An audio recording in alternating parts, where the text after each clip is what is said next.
Hi, welcome to the Dev Team Show. My name is James. In this episode, we're going to be talking about QA testing automation. Joining me for this panel discussion is Craig Dennis, who's a teacher here at Treehouse, Nathan Menge, who's a guest teacher here at Treehouse, and Doug Darst, who's the Director of Engineering at Treehouse. Welcome to the panel. Thank you. Thank you. Thanks, James. So I thought we would start by doing a little bit of a level set, and let's make sure that we all understand what we mean by QA testing within the context of this conversation. So Doug, what do we mean by QA testing?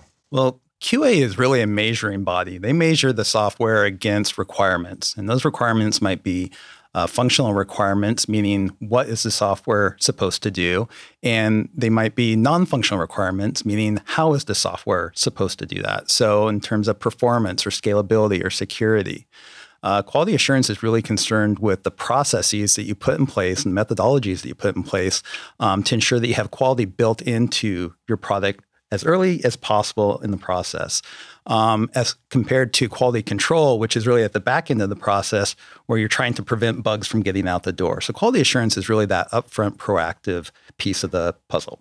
Okay, so we talk a lot about unit testing as developers here at Treehouse. So is unit testing part of QA testing, or is that something different? Well, it all falls into the whole testing realm. So every piece of testing is good testing, right? But typically when we talk about quality assurance, we're talking about looking at the requirements and writing specific tests to exercise the software to ensure that we're meeting the customer's needs. So unit testing and integration testing is typically performed by the developers against their code, and it's done in smaller pieces, so atomic pieces, testing individual functions or methods. Whereas QA testing starts to focus more on the system as a whole and end-to-end testing and making sure the product, when it in its final form, really meets the needs that it's intended to. So does that always black box testing, or is it black box and white box testing then? Well, it can be both, and companies should consider doing both. Black box testing means that you're sitting down at the computer like the user would, and you really don't have any information about how it was designed or implemented behind the scenes. So all you see in front of you is the user interface, and you're testing it based on your understanding of what the software is supposed to do. White box testing, on the other hand, means you have that information behind the scenes. You have access to the code typically. You can see how it was implemented, all the error checking that might be built into the code, and you can test it from a different angle. So both of them have pros and cons. So Nate, is developers involved in QA testing, or is this sometimes like a different type of person on the team, in terms of experience and skills? It depends on what size and budget your business has. If you're a small shop with just a few people, you'll have people doing multiple roles, coming at it with, developers going through their code with just like a mind to what the user experience is. Whereas if you're a large corporation, you might have a large staff that is entirely there to run through with no knowledge of how the underlying system is built. Okay. So there might be different kinds of testers. So you have testers with development experience and testers who may not do any development work, who may be like would be fair to say that they have like their business experts or domain experts. Yeah, exactly. If you consider like an accounting system, for example, you'd probably want a little bit of both. So domain expertise would be really handy because you'd want to have people who were actually maybe accountants in the real world who can come in and understand how an accounting system is really supposed to behave. And they bring a certain level of expertise from a business standpoint that you really can't get otherwise. So they might be sitting down testing the accounts payable module, and they know how invoices are entered into the system, and they can test that mission critical functionality very precisely. But on the flip side, they might not have the technical skills to do test automation and some of those types of activities.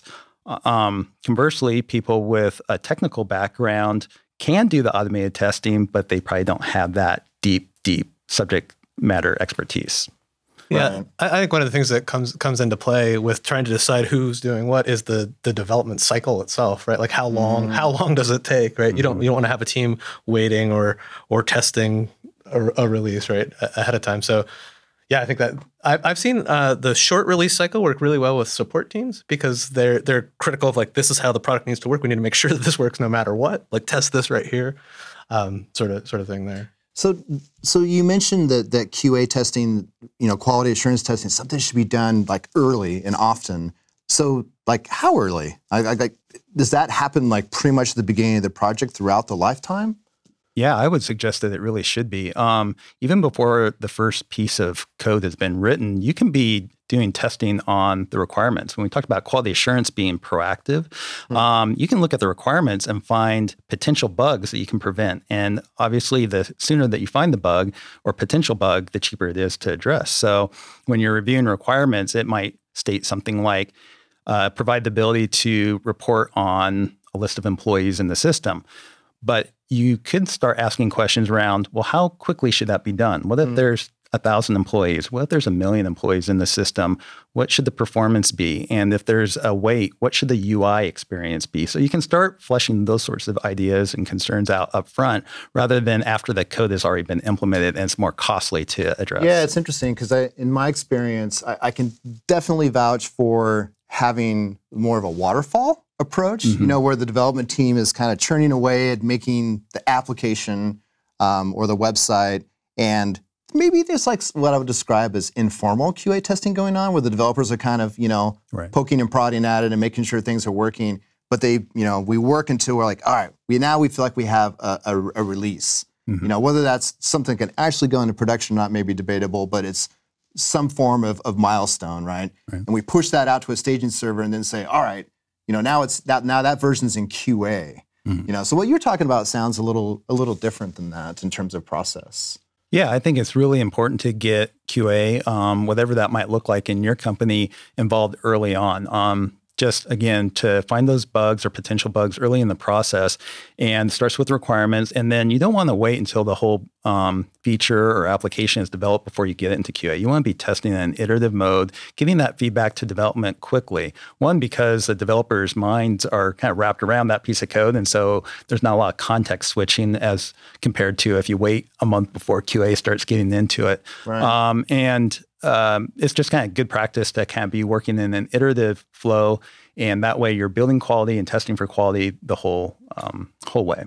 So so QA testing still feels a little nebulous to me. What does that actually look like, Craig? Like in your experience, what does QA look like? Like from a manual perspective, like is that a room of people sitting down in a room and banging away at the app, or right? I mean, that definitely can be like you just talked about. I think you push something up to release. Right. Here's a new feature that you've all talked about and thought about, and so like I think that manual QA can be done by stakeholders, like Doug was talking about, people who are interested in this is the feature that I requested and it's coming live, and I'm going to test it. And I think that's a good manual QA place. I think that there are definitely companies that still have an entire QA team dedicated where the thing will come to them and they will do manual tests, and they'll have paper checkboxes even, going through that sort of thing. They'll describe like these are our test cases, and when we do a testing cycle, we split these up and we're going to run through these actions. And and I think, I mean, I've seen a very there's definitely automated QA, but I've seen very successfully sites that are going live multiple times a day, continuous deployment. There's I need to make sure that the thing that makes us money is working. Yes, it does. Okay, good. Go ahead. The deploy's good. That sort of manual QA, I think, is always probably. I don't know of anybody really who's ever fully given that up. Of like, hey, the site went live. We need to make sure that thing that. Right. So putting eyeballs on the thing, and actually, like, you get that sense of like, okay, I can see that it's working, and we're good to go. Yeah. So Nate, what are some of the pains of doing this manual process? Like that sounds like kind of arduous work. Yeah, so some of the major pains are just the repetitiveness of it. If you're working with a product that's in multiple browsers on multiple operating systems, you have to literally do the exact same thing over and over again across all permutations of these platforms. Some of the pains are just the amount of output you might end up with. I've worked for a major company that's FDA regulated, and I can tell you exactly what the QA testing looked like because it was half a ream of paper because it had to be printed out, signed, Wow. And with actual signatures verifying that we did the work and these individuals are responsible to say that this is quality, and it's filed with the FDA. Like, so every single test. As you were doing test cases, you were signing that saying, I tested this and it passed. Yeah. Wow. Okay. That was all done at the end, but right. Yeah. So how bad can bad get when you're doing manual testing? Does anyone have a horror story in terms of like what that cycle looked like? So same company I work for. I worked on a product that was in 14 languages, deployed not only in those languages but in regionalizations that differed per language. So you're dealing with already just localization and regionalization of like 30 plus cases. And then on top of that, operating systems and browsers. Oh, wow. So we're permutations across 100 plus variables that literally took months of testing by a group that was not small, probably 20 at its smallest to 50 at our biggest. Wow. Of people just working months at a time to verify this for release. And we're FDA regulated, so we're always on the heavy side of what we need to sign off on. But by the time we're done testing, the next product is ready to ship, and we have to start it all over again. You and repeat the cycle. Wow. Yeah, and I can imagine that with, for instance, like mobile devices these days, that the permeations that you have to test just keep expanding and expanding. It's not probably even a linear increase, right?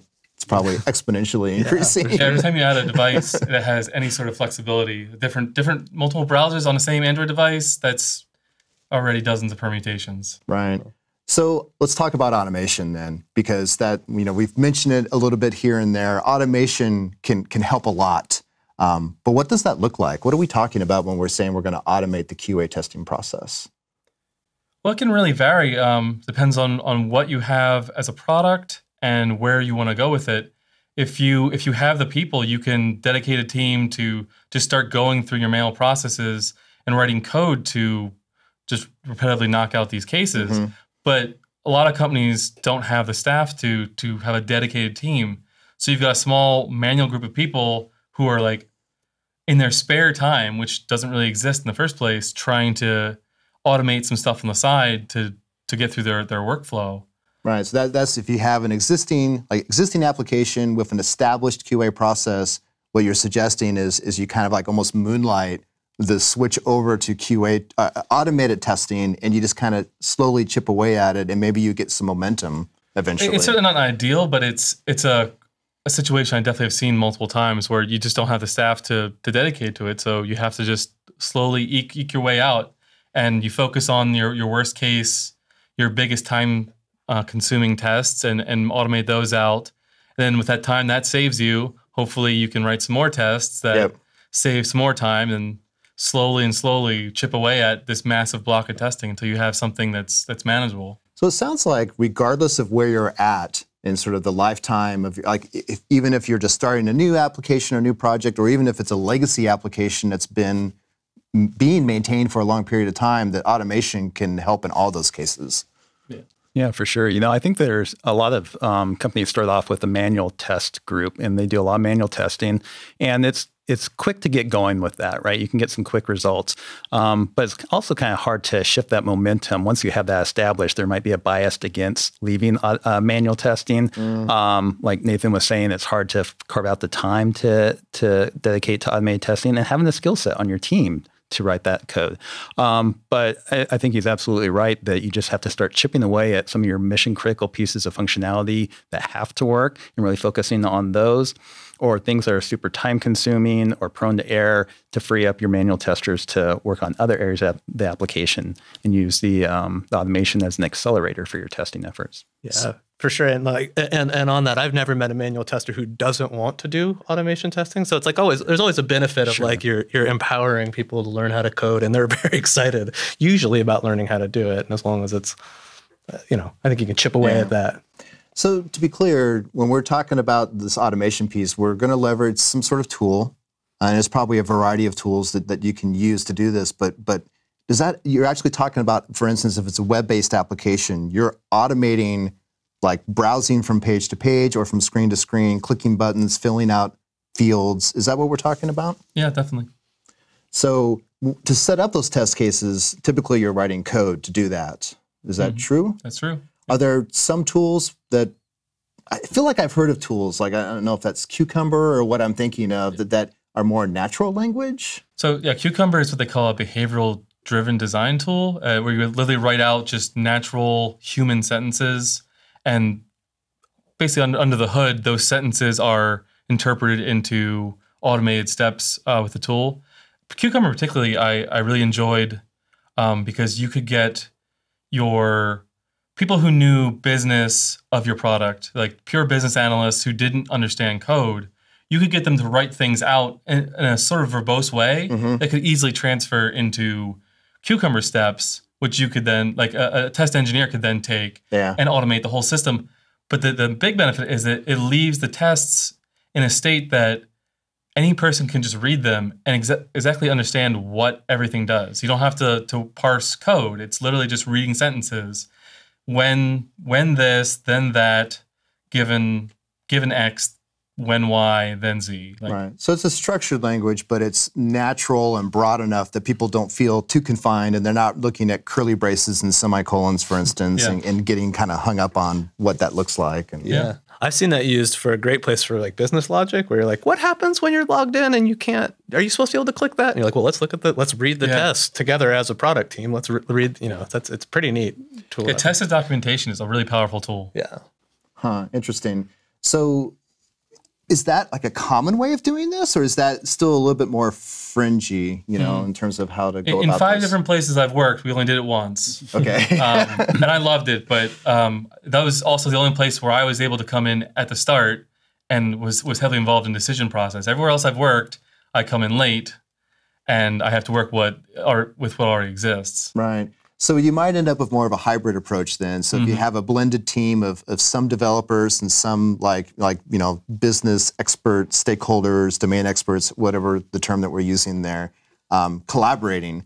So you might still have some manual process where the people who aren't able to write code are responsible for that. Maybe they're also working shoulder to shoulder with the developers to write or do the programming to write the automated portions. Is that kind of a fair way to describe like how that can work?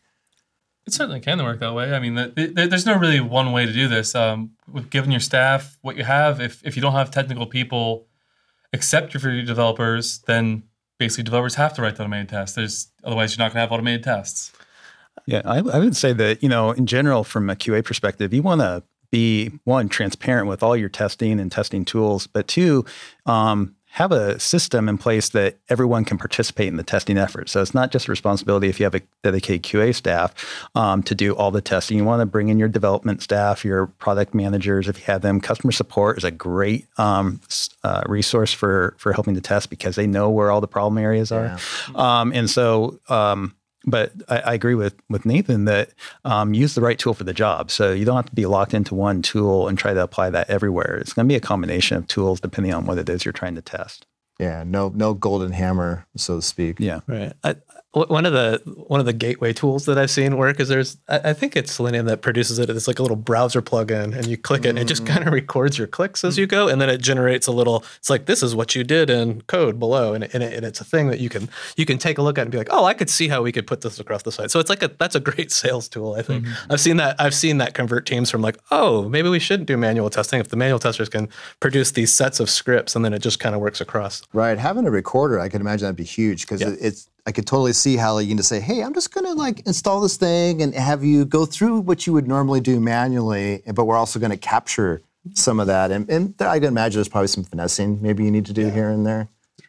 Sure, yeah. If you record the script, it's going to use the same values you typed in every time. So you'll want to randomize that, but it definitely is a great jump start to get the script going. In general, I found it's fine for a starting point, but that is not going to be your goal. These record and playback scripts have the weakness that if there's any sort of logical changes in your code, they quickly become more work to maintain than it would be if you had a more abstract implementation through something like Selenium or Cucumber or there's all kinds of testing frameworks for just about every language and every framework out there. Okay. We kind of been, or at least in my mind anyway, during this discussion, I keep thinking web applications because that's what I have the most experience with. But I would assume that even if you're doing like mobile development, whether that be native or React Native or something else, or even desktop development, for instance, that there's probably tools that will assist with automating that QA testing as well? Yeah, absolutely. I mean, there's emulators on the mobile side that helps you, and you can apply automation tools to those. On the desktop side, it's been a long time since I worked in that area, but there are tools like Silk and whatnot that basically, much like Selenium, allows you to interact with the UI and drive the application as if a user was sitting right there at the keyboard. That makes total sense. Okay, so help me out here. You're investing in writing code, so it's kind of another code base that's to the side of the code base in your application that you're working on. But the application is not going to be static. It's going to continue to grow and change and evolve over time. What are we talking about here? Are we taking on, is that overhead going to end up killing us in the long run? And is there ways to help manage that? Well, so first, the overhead of testing, you're talking about something that we're using to minimize the cost of testing. So as long as you're focused on quality, automation done correctly is only going to minimize the amount of work you have to do. You will have to do some work to maintain your testing suite, but now moving forward, you're running these tests every time you add a feature. So these tests are if they're gonna break, you're gonna see what they're gonna break, you're gonna fix those tests, and you're gonna move forward. So it shouldn't ever really get stale and out of touch with your code base. It should evolve with it. Right, so there's going to be maintenance, but I guess it's fair to say that even if you're doing manual testing, those manual testers would have to update written use test cases or relearn the application. So it's kind of just repurposing that effort into maintaining code. And to your point, there's probably a large enough net gain savings from automating this that it's hard to exceed that in terms of maintenance and from a code perspective. Yeah, totally. It's on the proactive. I mean, you're going to pay for it on the reactive side of it, right? If these bugs are showing up, you're going to be paying for it later anyway. Development trying to go and catch that and fix that, and then fixing that. Did I break something else over here? Right. I've seen these test runs go where you're like, I just changed that one field, and then you break 30 tests, and you're like, whoa, this form was used all over the place on this one little bit. And that just when you see that happen, you're like, wow, this is great that we did that. And nobody tested that. Nobody needed to sit there and test those or think about all these different scenarios because it's in the code there. Yeah. And the thing there is you got to focus on you got to put the same amount of effort into your testing that you do in your development, because it's important. It's important that your code's working. Right, that makes sense. I think you have to go into it knowing that a little bit of planning goes a long way. So a lot of times in automation systems, people will create frameworks. And so you can have common functionality that everyone can use in their scripts. So you don't want everyone at the beginning of their script to write the code to log into the system, right? So you create some common code that everybody can utilize, and those things go a long way. And then again, when that changes in the actual application, hopefully there's just one place that you can change it. And so it minimizes that. So a little bit of planning goes a long ways. That makes a lot of sense. So imagine I'm managing a dev team. Maybe I'm managing, I'm the product manager, some decision, some control over how we move ahead here. We've been doing what we've been doing with manual testing for a long time. And you've come to me and said, hey, we got to automate some of this, but maybe I'm not buying it. Maybe I'm interested, but I'm like, I'm unsure if this is really going to have the return on the investment that we need to make. Do you have any other stories that you can share where you've seen that sort of, you're at a decision point here, and I'd like to hear a success story. Sure. Yeah. I've got a good story. I think a lot of times if you're facing that type of question, all you have to do is look towards real life and what happens. And one of my previous companies, we had a large ERP system, and there was a system where multiple users could be in there at one time. So like 40, 50, 60 people at one time.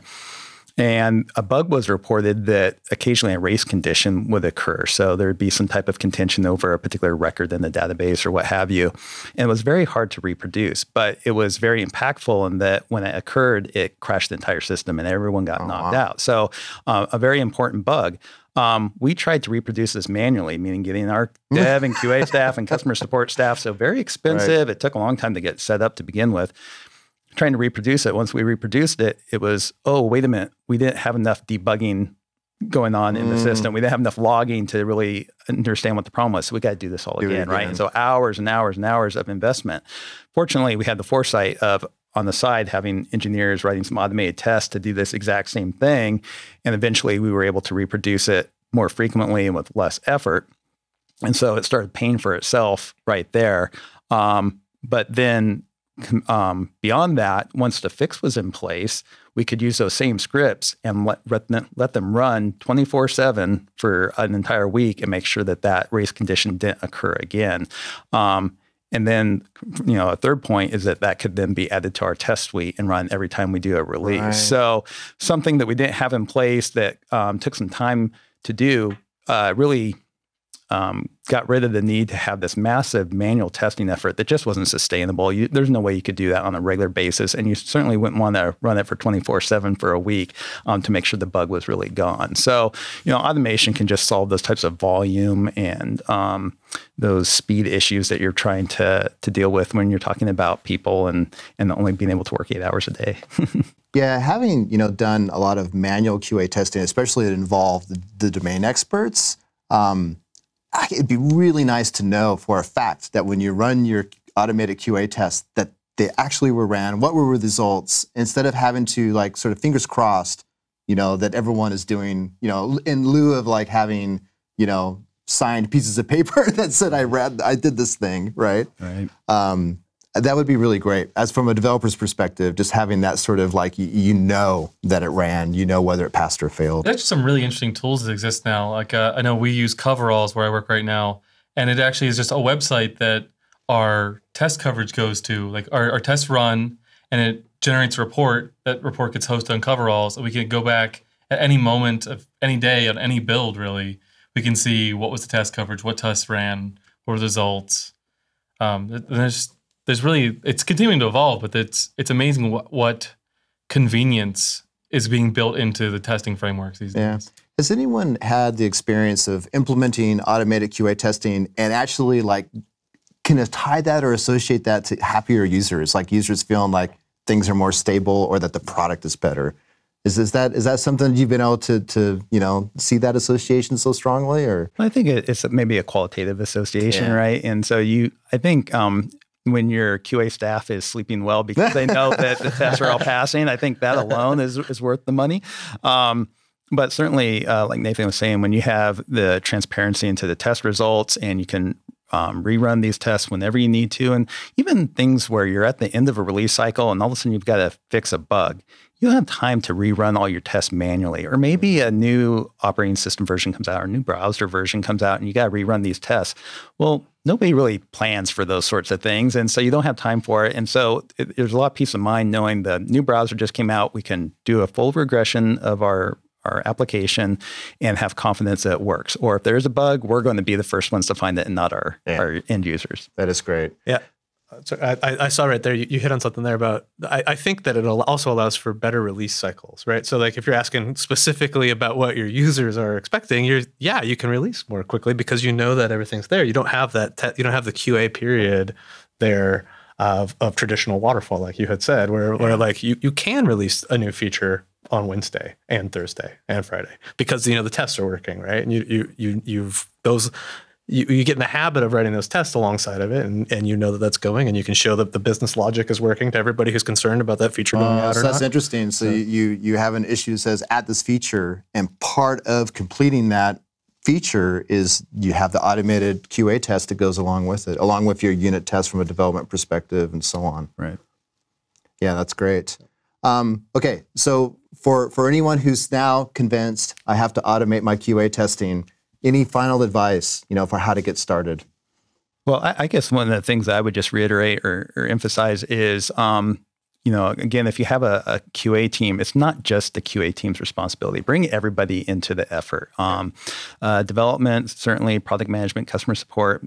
Develop a system or a methodology where everybody can help add tests to the system. Really try to make your tests repeatable. Get the benefit out of them. Make them so that they're tied into your continuous integration system, and really have them work for you. They're not things that you just run at the end of the release. They're being run every day. Really take advantage of the machine power that you have. Nate?